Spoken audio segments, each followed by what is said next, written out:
My friends, let's make your solos that much better right away. We're going to talk about two things: rhythmic phrasing, which I have talked about a whole lot, and sing-alongable melodic solos. And what I mean by that is moving up and down in your melodic lines by a second or a third. No jumps any bigger than that. It sort of mimics the human voice as we're speaking, and it's really digestible to the ear. What's really nice is if I'm in A minor here and I do that,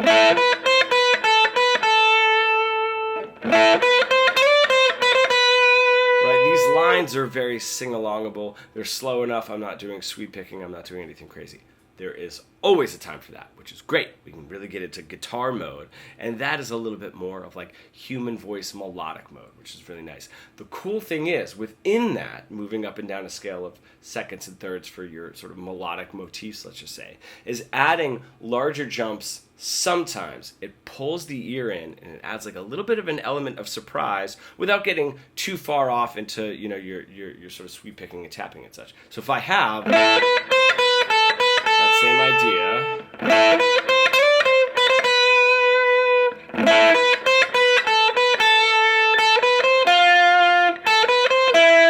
right, those larger jumps just sort of pull you in a little bit more. Now, if we do it too much, it's going to sound a little bit random. Right? Little too random. But they're really nice to throw in for that sort of melodic part, right? Before you get into the tapping and the sweep picking and such. If we're doing that and we're combining it with interesting rhythmic phrases, so getting out of 1 and 2 and 3 and 4 and 1, 2, 3 and 4 and right? Just that kind of stuff. We can develop a huge, robust vocabulary of really, really great guitar lines.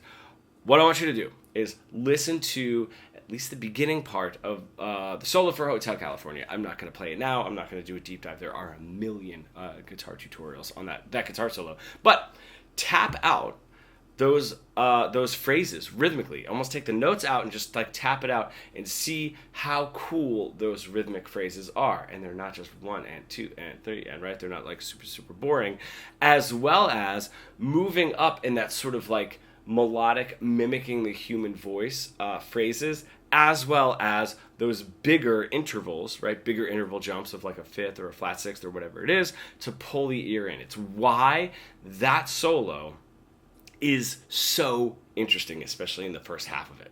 And if you are an intermediate guitar player, sort of stuck in that boring, stale, robotic guitar solo plateau that we all get into, and you really want to bridge the gap between your creative ideas and what you're able to play, becoming fully fretboard fluent, comment pro below and we can get started.